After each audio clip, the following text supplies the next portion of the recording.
말씀은 마태복음 28장 16절에서부터 20절까지의 말씀입니다.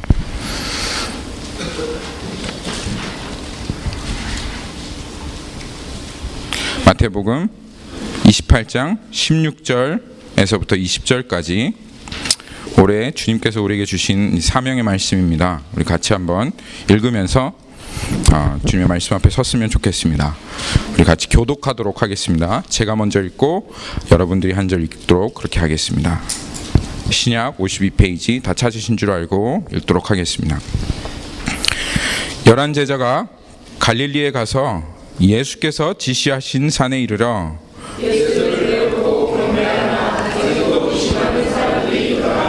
예수께서 나와 말씀하여 이르시되 하늘과 땅의 모든 권세를 내게 주셨으니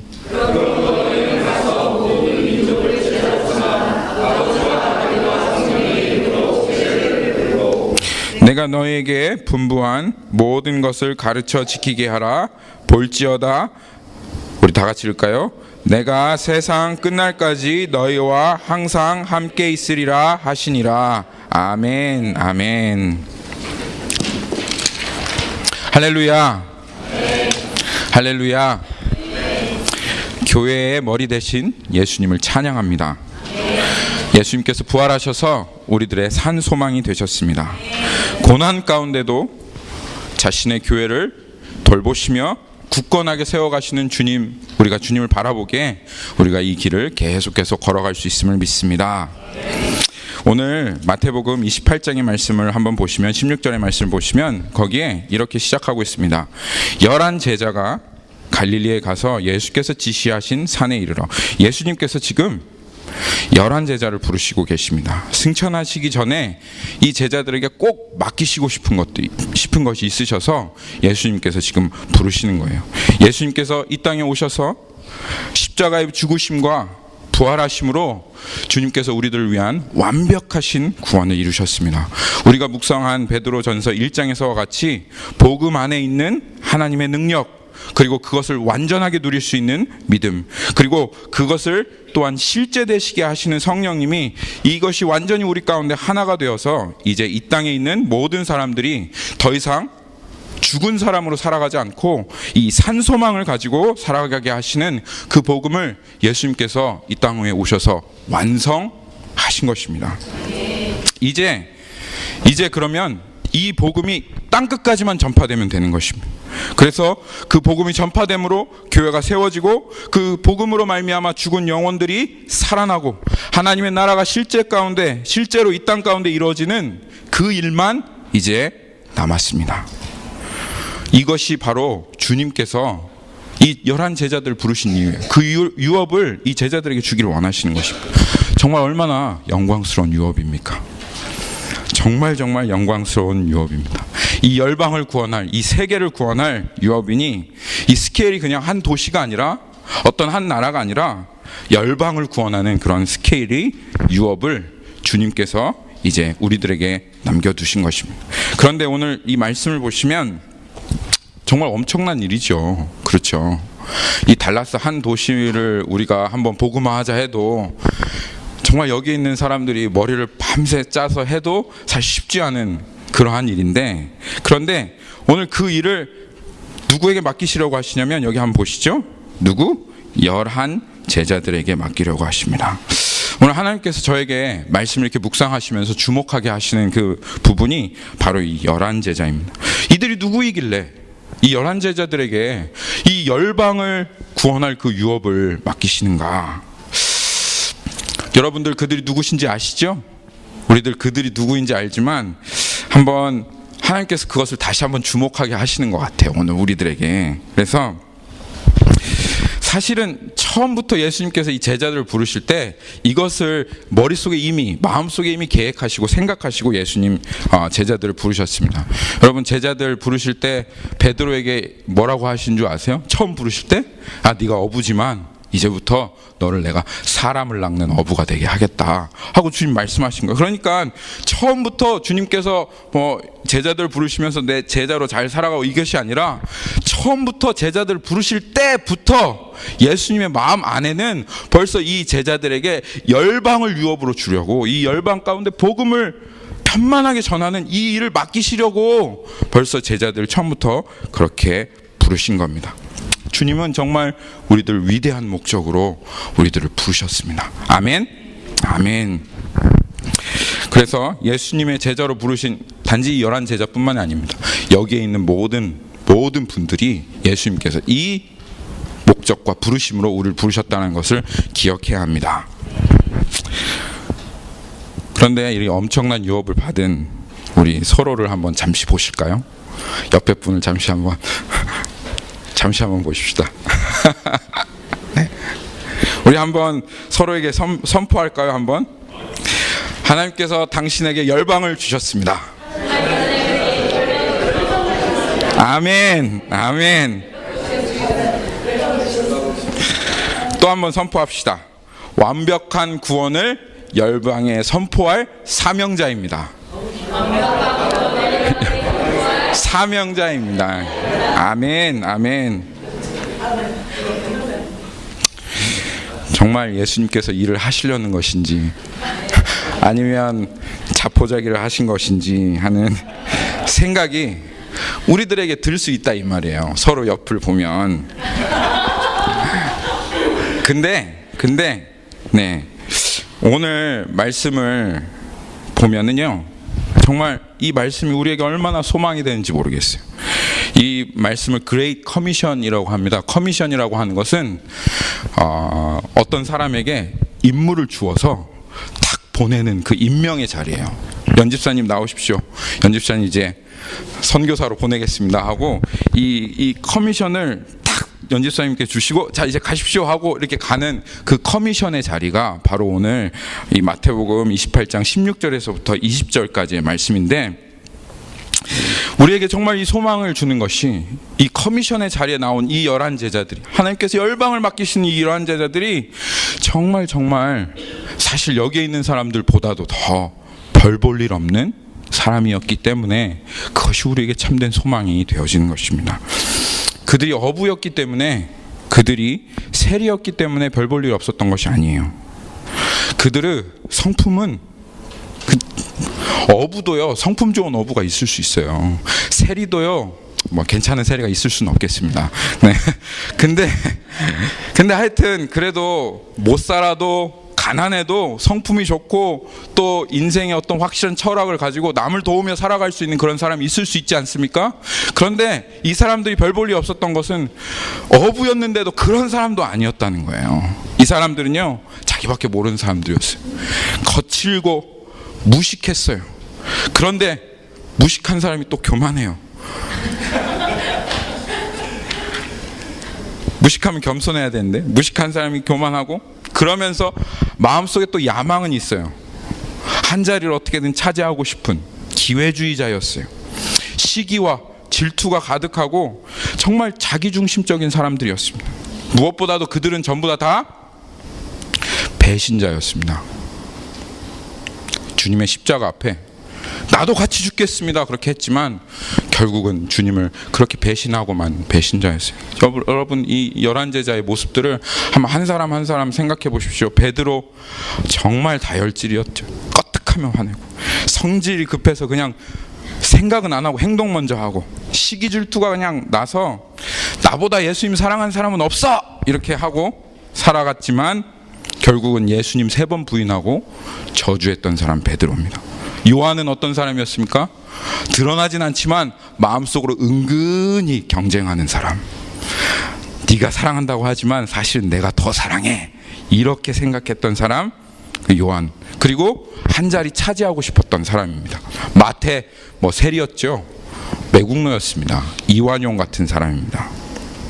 도마 아주 의심토성에 아무것도 신뢰하지 않는 사람이고, 빌립은 어떤 사람입니까? 지극히 현실주의자입니다. 그 사람은 자 여기 있는 사람 빵을 먹여라 그러면 벌써 머리가 탁 돌아가서 300데나리온의 돈이라도 부족합니다 라고 말하는 사람이 빌립이었어요. 그러니까 현실적으로 계산이 아주 빠른 사람들, 이해타산이 지극히 빠른 사람들이 바로 이런 사람들이었다 그 말이에요. 예수님의 제자들이었어요. 이 제가 지금 말씀한 이 사람들, 베드로, 빌립, 요한, 이 사람들이요 전부 예수님의 11제자들의 중심에 있었던 사람들이에요. 다른 사람들은 그냥 겉에 있었던 사람들이고, 이 중심에 있었던 이 사람들이 예수님께서 지금 열방을 맡겨주시려고 하는 사람들인 거예요. 그러니까 예수님께서 이 사람들 어떻게 뽑으신지 아시죠? 어떻게 뽑으셨죠?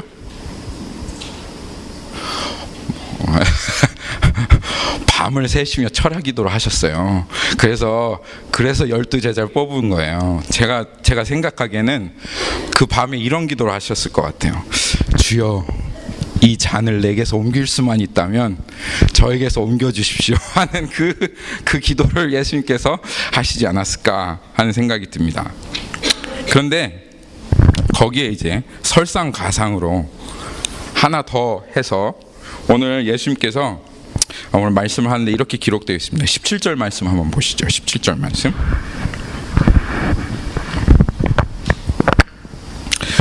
거기 보니까 이렇게 돼 있죠.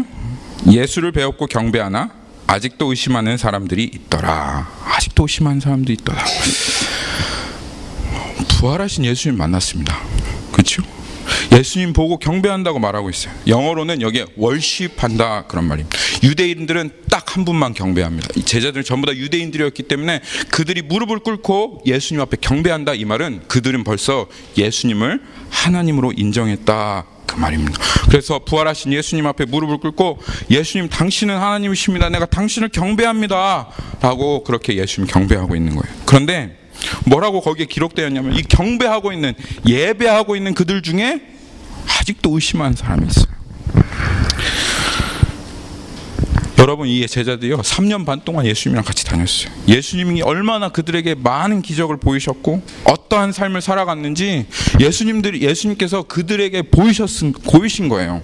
그리고 지금 예수님께서 얼마나 처참하게 십자가에 못 박혀 죽으셨는지 그들은 보았고, 그 죽으신 예수님께서 지금 그들 앞에서 부활하셔서 지금 딱 살아 계신데 어떻게 의심할 수가 있어요? 근데도 이들의 마음 가운데 의심이 있는 거예요. 나 같으면 의심 안 할 텐데, 그렇죠? 나 같으면 의심 안 할 텐데, 예수님 내 앞에 나타나 주시기만 하시면 나 같으면 절대로 의심 안 할 텐데, 이 제자들은 의심했다 그 말이에요. 이 12제자들 의심하였다 하는 이 기록을 보고 제 마음 가운데 하나 생각이 들어왔습니다. 어떤 생각이냐면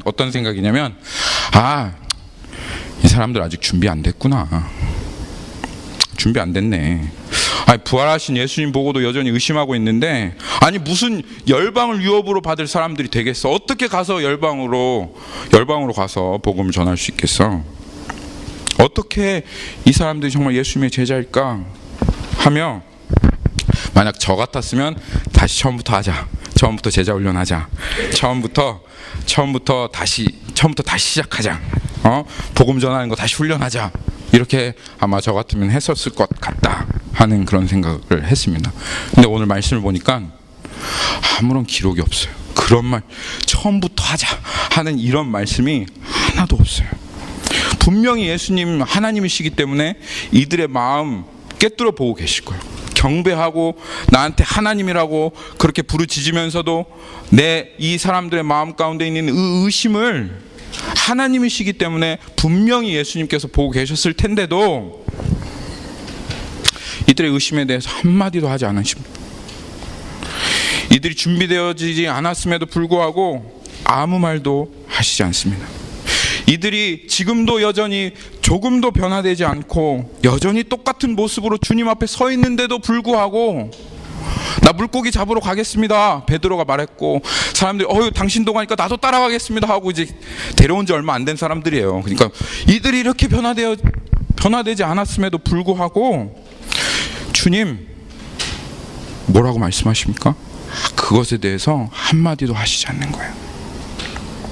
오히려 오늘 말씀 제자들 보시며 예수님께서 뭐라고 하십니까? 제자들 보시면 주님께서 하신 말씀이 있습니다. 예수께서 나와 말씀하여 이르시되 하늘과 땅의 모든 권세를 내게 주었으니.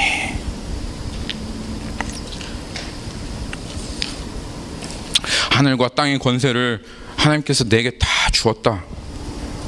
이 한 말씀이면 되는 것이었어요. 이 한 말씀. 이 말씀이 우리에게 소망이 됩니다. 아멘. 여러분, 이 자리에 정말 하나님의 나라가 실제되신 분이 있으십니까?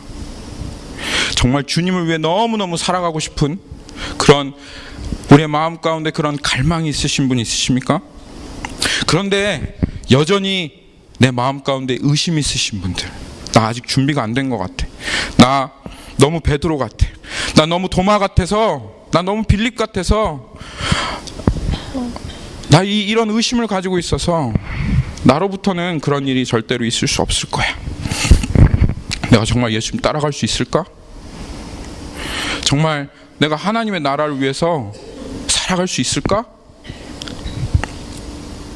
그렇게 생각하시는 분들이 있다면 여러분, 오늘 이 말씀 기억하십시오. 하늘과 땅의 권세를 모두 다 가진 예수 그리스도께서 우리에게 가라 말씀하십니다. 이 말씀에 여러분들의 소망을 두시기를 바랍니다. 비록 주변에 있는 모든 사람들이, 왜 이렇게 내 주변에는 베드로 같은 사람들밖에 없지? 왜 이렇게 내 주변에는 이 요한 같은 사람들밖에 없어? 우리는 준비가 안 된 거야. 이렇게 해가지고 뭐가 되겠어? 라고 생각하시는 분들 계십니까? 준비는 그런데요, 우리들 편에 있지 않습니다. 우리는 내 성품이 이래서 아직 의심이 돼서 안 돼요 하지만, 이것이 부족하고 저것이 부족해서 안 돼요 하지만 할 수 없어요, 섬길 수 없어요. 다 사실이에요. 그거 뭐 인정 안 할 수 없어요. 준비된 사람 없잖아요. 섬길 수 있는 사람 없잖아요. 정직하게 인정해야죠. 아니에요, 나는 그렇지 않아요. 저는 베드로가 아닙니다. 저는 모든 게 준비됐습니다. 그렇게 할 수 없어요. 우리는 안 됐어요. 그렇지만 우리는 준비 안 됐지만 주님 편에서는 다 준비가 되었습니다. 여러분, 준비는 우리 편에 속한 게 아니라 준비는 주님 편에 속해 있습니다. 그래서 순종할 수 있는 거예요. 그래서 가라 하시면 갈 수 있고, 제자 삼으라 하시면 제자 삼을 수 있는 것입니다. 우리가 부족해도 일만의 의심이 있다고 할지라도 가면 돼요. 가면 되잖아요. 그렇죠? 증인들 여기 있으시잖아요. 가니까 됐죠. 네. 가니까 되잖아요. 주님이 하십니다. 모든 권세를 주님이 가지고 계십니다. 그렇기에 주님, 모든 것을 준비하신 주님께서 우리를 보내시는 것입니다. 이런 제자들에게 주님께서 말씀하십니다. 거기에 보니까요, 19절에 그러므로 가라. 그러므로 가라. 모든 권세가 내게 속하 있기 때문에 너희 편에서 준비가 안 될지언정 그러므로 가라 라고 주님 말씀하시는 겁니다. 가라. 그래서 어떻게 해라? 제자 삼으라. 이렇게 말씀하시는 겁니다. 아니, 주님 도대체 어디로 가라는지 목적지나 얘기를 해주시고 가라고 하셔야지, 그냥 무작정 이렇게 가라라고 명령하시면 주님 어떻게 합니까? 도대체 어디로 가라는 거예요? 청년들하고 얘기하면 도대체 주님께서 확실하게 얘기를 안 해주신다고, 어디로 가라는지 말씀을 안 해주신다고, 모르겠다고 저한테 얘기하시는데, 아니 주님 어디 가라고 하는지 여기도 얘기를 안 해주시는 거예요. 그렇죠? 얘기를 안 해주십니다. 물론 예수님께서 여기 가라라고 하시는 명령은 열방에 흩어진 사람들에게 가라. 아직 복음을 모르고 하나님의 백성이지만, 하나님의 자녀이지만 여전히 그 죄 가운데 종노릇하고 있는 그 사람들에게로 가라라고 하시는 명령이죠. 그렇죠? 그렇지만 이 명령 안에는 단순히 가는 행동, 그 사람들에게 가서 복음을 전하는 행동만이 담겨 있는 것은 아닙니다. 성경의 원어에 보시면 이렇게 쓰여 있습니다. 뭐라고 쓰여 있냐면, 사실은 가라라고 하는 명령이 go라고 하는 게 아니라 keep on going 이렇게 써 있어요. keep on going. 무슨 말이냐면 계속 가라, 그렇게 쓰이는 거예요. 계속 가라. keep on making disciple 이렇게 써 있어요. 그러니까 이게 무슨 말이냐면 keep on going, 너 계속 가. keep on making disciple, 이게 무슨 명령인지 분명하죠. 이거는 단지 우리를 행동에게 하나님께서 명령하시는 명령이 아니라 이건 우리 존재에게 명령하시는 명령입니다. Keep on going. 너는 가는 존재야. 너는 그렇게 부르심 받은 존재야. 그래서 계속 가. 그래서 계속 예수님의 제자를 삼아 라고 주님께서 우리들을 존재적으로 그렇게 부르셨음을 우리에게 말씀하시는 명령이다, 그 말입니다. 예수를 믿은 제자는 이제는 예전에 그냥 그렇게 머물러 있었던 존재로 살아갈 수 없습니다. 존재 자체로 계속 갈 수밖에 없는 존재, 계속 가서 제자로 삼을 수밖에 없는 존재로 예수님께서 우리를 그렇게 부르셨고, 지금 그렇게 예수님께서 명령하시는 것이다, 그 말입니다. 여러분, 한 가지 우리가 분명히 알아둬야 할 사실은, 여기 지금 예수님 앞에서 이런 존재적인 명령을 듣고 있는 이 11 제자가 누군가? 이 사람들이 누구입니까? 그냥 제자들 아닙니다. 이 사람들은 교회입니다. 교회. 그러니까 이 11 제자는 예수님의 복음으로 말미암아 예수님을 신뢰하고 믿고 그 성령으로 말미암아 거듭난, 그래서 하나님의 거룩한 제사장으로 부르신 바로 이 교회가 바로 이 예수님의 제자들이었습니다. 그렇기 때문에 이 명령은 사실 각 제자들에게도 하신 명령이지만, 또한 이 명령은 누구에게 하신 명령입니까? 바로 교회, 우리들 예수 그리스도의 제자된 교회에게 하신 명령이에요. 교회는 선교적 명령을 받은 공동체이다 라고 하나님께서 말씀하시는 겁니다. 그래서 교회는 계속 가야 합니다. 교회는 내가 스스로 존재하고 내가 여기에 그냥 살아있기 위해서 존재하면 안 됩니다. 교회는 계속 가서 제자 삼기 위해서 존재하는 공동체가 바로 교회입니다. 여러분 교회 일원이 되셨기 때문에 그렇기에 여러분은 이런 부르심으로 부르신 것입니다. 나에게 아직 의심이 있어, 아직 나는 준비가 되지 않았어 하며 이 부르심에 응답하지 않는다면 어떻게 될까요? 그 교회는 존재의 목적을 잃어버리게 됩니다. 교회라는 이름은 있지만 실제로는 하나님 눈앞에서는 존재하는 교회가 아닌 거예요.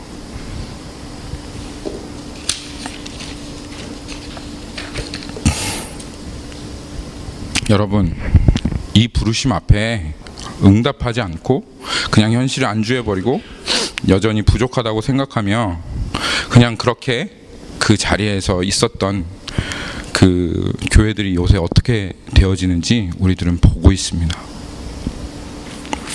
유럽의 교회들이 정말 멋있었고 한때는 정말 그 영화를 누렸지만 지금 존재하지 않게 되었어요.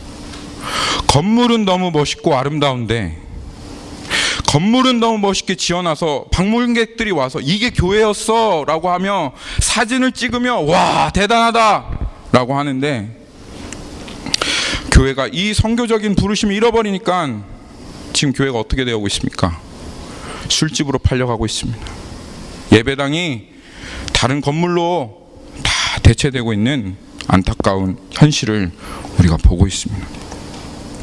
교회는 교회다워야 합니다. 의심이 있고 여러분 부족한 것 나도 알고 여러분들도 알고 주님도 아십니다. 그렇지만 우리는 이 명령 포기할 수 없습니다. 가서 제자 삼으라 하신 이 명령, 그것 항상 기억하고 정말 교회답게 서 있어야 합니다. 그냥 이 자리에 있을 것이 아니라 우리는 선교를 위해서 존재한다, 주님께 보내신 자들에게 가야 한다 하는 것을 기억하고 그들에게 가는 존재로 그렇게 살아야 합니다. 여러분, 이 명령은 우리가 순종하면 좋고 그래 좀 더 하는 것이고, 순종하지 않아도 뭐 괜찮다 하는 그런 명령이 아닙니다. 이 명령은 우리 교회에 생명이 달려있는 명령입니다. 우리의 교회가 이 명령에 순종하며 살고 순종하지 않으면 더 이상 존재할 수 없는 그런 명령인 것을 하나님께서 오늘 우리 마음 가운데 분명히 새겨주시기를 예수님의 이름으로 기도합니다. 마지막으로 하나만 더 나누고 싶습니다.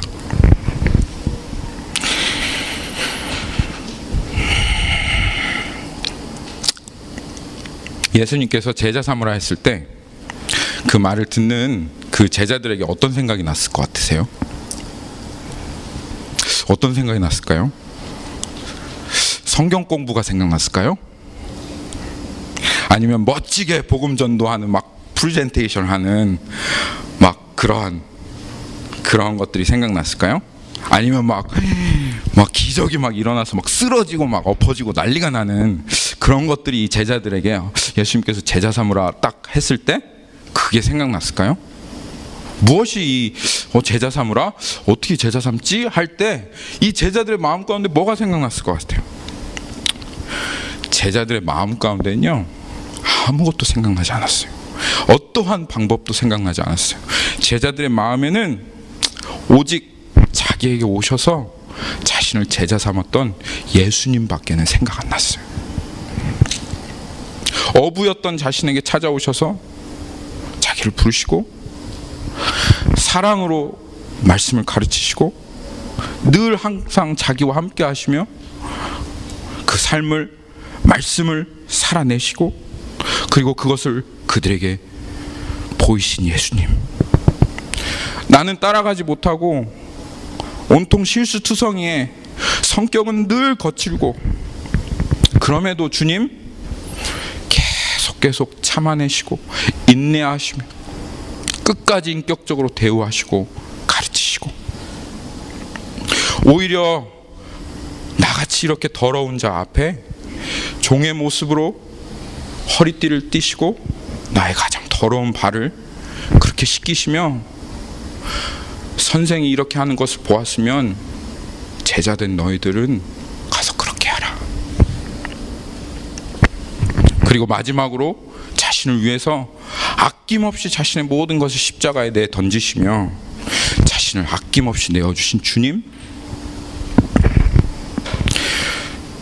가서 제자 삼으라는 명령은 제자들에게 그렇게 들려졌습니다. 여러분 정말 제자 삼기 위해서 성경 공부해야죠. 예수님 성경을 가르치셨기 때문에 그렇습니다. 제자 삼기 위해서 말씀 기도해야죠. 배워야죠. 예수님께서 제자들에게 말씀으로 기도하는 법을 가르쳐 주셨기 때문에 그렇습니다. 그런데 이 명령은 모든 것을 뛰어넘는 이 방법, 어떠한 것을 다 뛰어넘는 명령이에요. 가서 제자들하고 함께 살았던 것과 같이 그들 가운데 나 같이 살아가라 하시는 것이 예수님의 명령입니다. 이건 어떠한 방법적인 명령이 아니라 어떤 행위적인 명령이 아니라 예수님께서 이렇게 명령하시는 것은 존재적인 명령입니다. 그것이 제자 삼아라 하는 것의 참된 의미입니다. 말씀 맺도록 하겠습니다. 여러분 준비 안 됐습니까? 준비는 주님 편에 있습니다. 하늘과 땅의 모든 권세를 주셨고 또 그리고 또 주님이 우리들에게 약속하십니다. 세상 끝날까지 너희와 함께 있으리라. 이 약속 붙잡으면 어디 가시든 어디에 있던 주님께서 여러분들 제자 삼으신 거 다 기억하시죠? 어떻게 제자 삼으셨는지. 성경 공부로 제자 되신 거 아니잖아요. 특별한 방법으로 어디 가서 제자 된 거 아니잖아요. 여러분들 삶 가운데 얼마나 주님께서 여러분들 신실하고 인내와 끊임없이 참으시며 여러분들을 인도해 오셨습니까? 가서 그렇게 하라. 주님 그렇게 말씀하시는 것입니다. 호랑이가 강아지 우리에서 크면 강아지가 돼요. 제가 한 영상을 봤는데 진돗개한테 꼼짝 못하고 있는 호랑이를 제가 보았습니다. 존재는 주님께서 이미 우리들 안에 생명의 씨앗을 심어 놓으셨어요. 존재는 그래서 존재답게 살아갈 때 더욱더 그런 존재가 되는 거예요. 여러분 호랑이처럼 호랑이는 야생이 있어야 됩니다. 주님께서 가라 하시는 것은 우리를 더 존재답게 살아가게 하시려고 우리에게 하시는 명령입니다. 갈 때, 제자 삼을 때 침례를 주고 그들의 분부한 모든 것을 가르쳐 지키게 하는 그 삶으로 우리가 먼저 살아내고 그렇게 그들 가운데 나아갈 때 우리는 주님께서 창조하신 더 온전한 존재로 그렇게 되어질 것입니다. 그냥 여러분 이 자리에 있으면요, 예수님 믿고 싶고 더 살고 싶고 그리고 주님 형상 하나님의 원형 계속 내 인생 가운데 회복하고 싶어, 가만히 그 자리에 있으면 되겠어요? 아니요, 가야 합니다. 순종해야 합니다. 제자 삼으시면 여러분들 주님의 마음 더 주님 앞에 부어주시고, 그리고 주님께서 여러분 더 존재답게, 더 온전하게, 더 영광스럽게 그렇게 여러분의 삶을 인도해 가실 것입니다. 그렇게 되시는 모든 분들 되시기를 예수 그리스도 이름으로 축원합니다.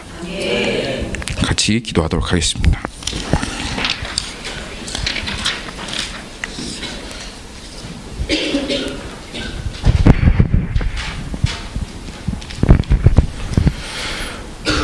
주님, 오늘 이 말씀을 우리 교회에 2018년도 또 나아가야 할, 또 걸어가야 할 사명과 명령으로 우리에게 허락하여 주시니 감사합니다.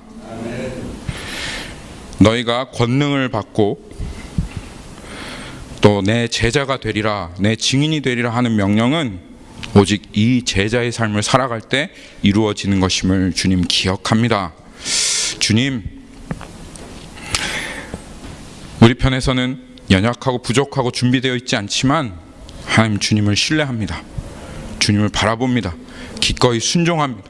그리고 주님께서 정말 이 일을 이제까지 계속 이루어셨고 또 우리에게 경험하게 하셨으니 우리도 또한 그들 가운데 나아가서 예수 그리스도와 같이 하나님 제자 삼는 저희들 되게 하여 주옵소서.